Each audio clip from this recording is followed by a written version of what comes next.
If you're in the market for a monitor that fits right into your minimalist desk setup and being color calibrated right out of the box, you've come to the right place. Today we are taking a look at the Asus PA329CV monitor that is made for creative professionals.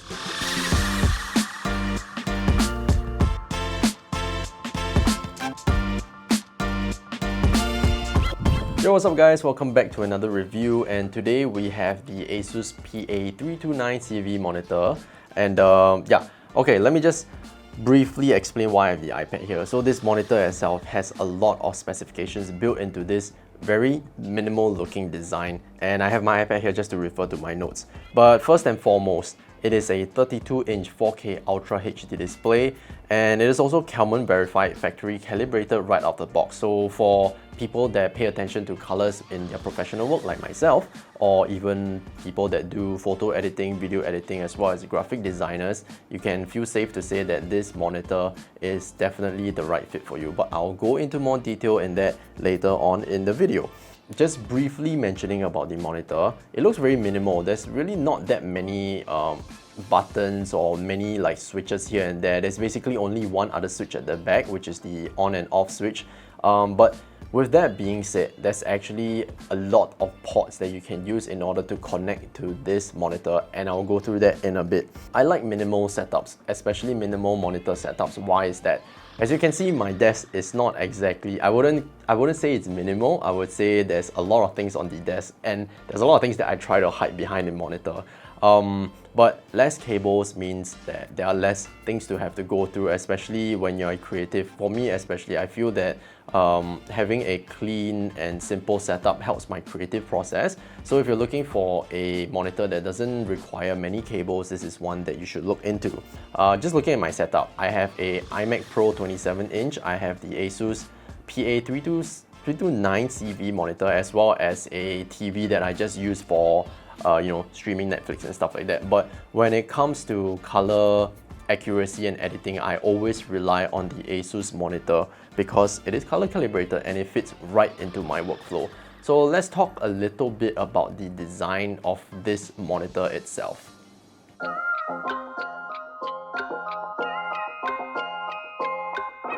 Okay, so for the monitor itself, assembling the monitor wasn't very difficult at all. So the monitor does come with a instruction manual where you can go through in order to set it up. And for me, I took right out of the box, it only took me less than 5 minutes to just hook everything up. It does come in a few components. So the screen itself, the back handle, as well as this base plate. So speaking of the base plate, if you're looking at the desk now, it takes up quite a bit of space, but the reason for that is because this is quite a big monitor, and it also swivels around, as well as it is able to flip from a landscape orientation to a portrait orientation, which some users might find it really handy. But to be honest, for myself, I haven't really found a way to use it in my setup, and I like to keep it in landscape orientation. Okay, so the monitor also comes with a C-clamp to attach onto your table. So like I mentioned before, if you have a small desk and you don't have a lot of space on your desk because the base takes up a lot of space, you can opt for the C-clamp option. And well, to be honest, for me, I didn't opt for that because like I didn't want to damage my table. But for others that you are okay with that, you can possibly explore that option. And also, other mounting options. The monitor comes with a bezel wall mount that is compatible with a 100mm to 100mm, 100mm by 100mm.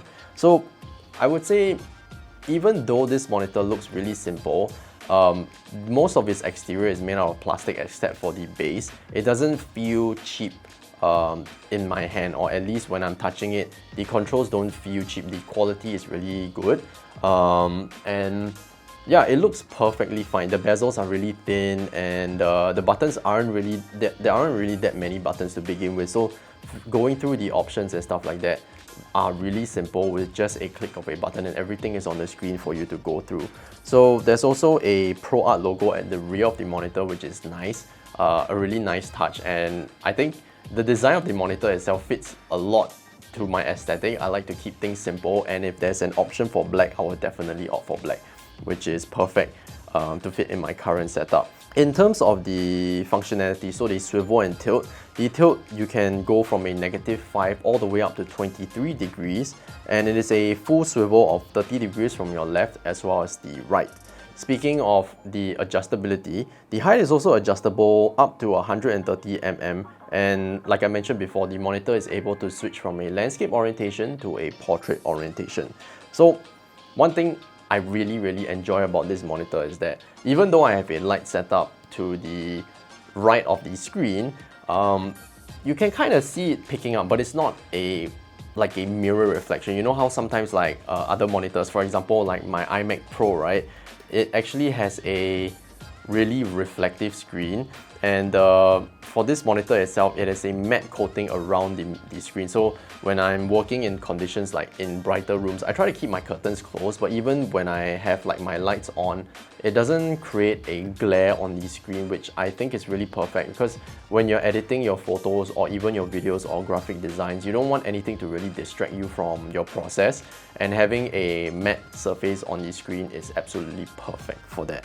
In terms of ports, there are quite a variety of number of ports that you can use with the monitor itself, and right off the top of my head, what I can remember is you have an HDMI port, you have your display port, as well as a USB-C, along with all your other ports that you can check it out on their website to hook your monitor up with whatever other device that you want to use it for.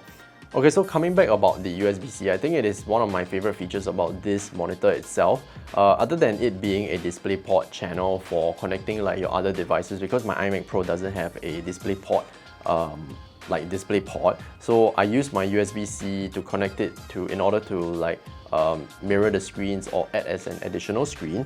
And apart from that, it also delivers 90 watts of power delivery, which is very handy when it comes to connecting devices like your MacBook Pro.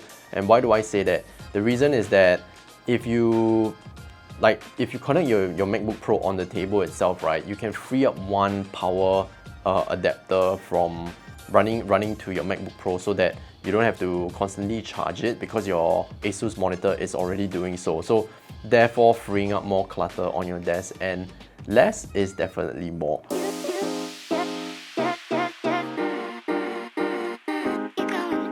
In the OSD menu, there are loads of customizable settings where you can go through. To be honest, there are so many to go through. I'm not going to cover every single one of them, but I'll briefly just go through the OSD menu. So you can change like your blue light settings, which I haven't seen in other monitors as well, which is very handy, because you know how nowadays like we look at our handphones or our iPhones or our MacBook screens, iPad screens a lot, and the blue light is to some people it might be annoying to your eyes. So when you're working on this monitor itself, you can adjust that blue light sensitivity to whatever setting that you want, and it might be a little bit more easy on your eyes. Apart from that, there are also loads of other color calibration settings as well as Rec 709. So there really is so many to go through, but for me, I prefer to just keep it on standard since it's already color calibrated right out of the box. And I guess professionally, that it comes in really handy when you're just able to, with a click of a button, you can switch to whatever color profiles that you want. And I believe a lot of creative professionals would also use this function, and it might come in very handy for you if you're looking to purchase your next color calibrated monitor. The max resolution of this monitor, like I mentioned just now, is 4K Ultra HD, which would mean in terms of pixels, it is 3840 by 2160, and the max refresh rate is only at 60 Hz. So before I mentioned about gaming, I guess like a lot of gaming monitors out there, they have 120 Hz refresh rate. So unfortunately for this monitor, it is only capped at 60 Hz, and understandably it is made for creative professionals and not so much for gaming. So in terms of brightness, I have this monitor set up at a max brightness right now, and the max brightness is at 350 nits. So not exactly, I haven't found a situation where it's too dim for me. 350 nits fits fine for my workstation right now, and to be very honest with you, I'm only setting it at 100% because I'm shooting a video so that you guys can see the screen perfectly. But in my normal working conditions, I usually set it at around 50, which is perfectly fine. And it has a 10-bit display of colors. However, I do want to note that that is not actual 10-bit. This is the monitor is actually only 8-bit plus FRC, which means if you want to look more in depth into like the whole specifications, you can check out their website. And Asus actually lists this monitor as 10-bit, but I do want to let you guys know that it's not actual 10-bit, it is at 8-bit plus FRC. Yes, and also, like I mentioned before, 100% sRGB coverage and 100% Rec 709 coverage.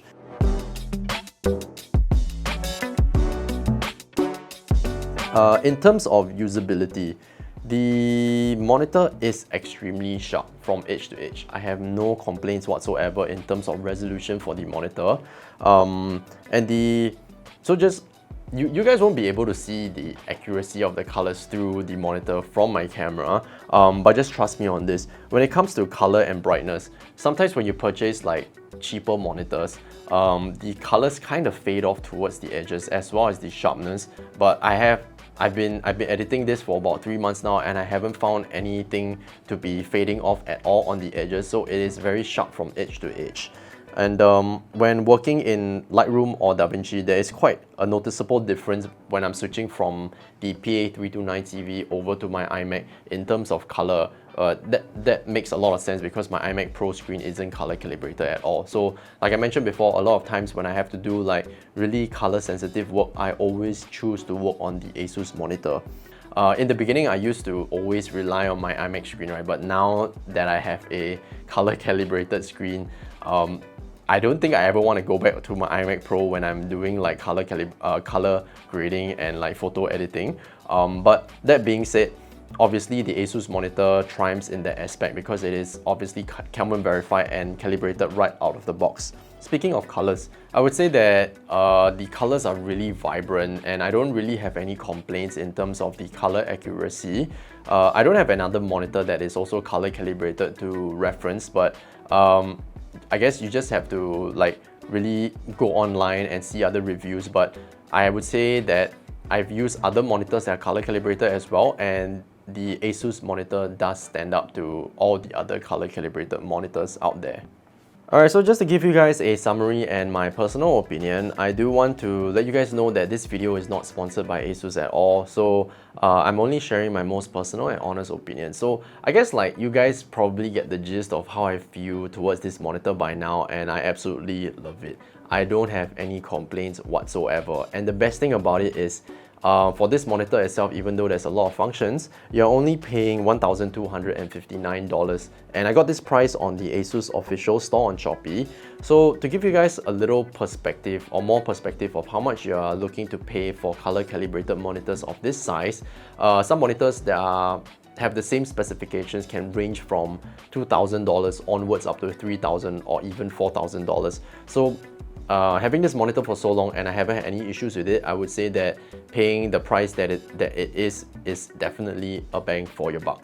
So yeah, man, I really don't know what else to say. It is minimal. It has power delivery through USB-C. Connectivity is really good. I haven't had any issues with it. I guess sharpness from edge to edge as well as color accuracy. What else can you ask for? So yeah, I hope you guys enjoyed this video so far, and let me know in the comments if you are interested in purchasing this monitor, or if you have other monitors that you want us to review. We can definitely look into that. But as always, I hope you guys follow all our social platforms as well as my channel. If you have time, I have a lot of videos there, you can check it out. But as always, I hope you guys enjoy this Ryan Mamba's perspective, and I'll see you guys in the next one.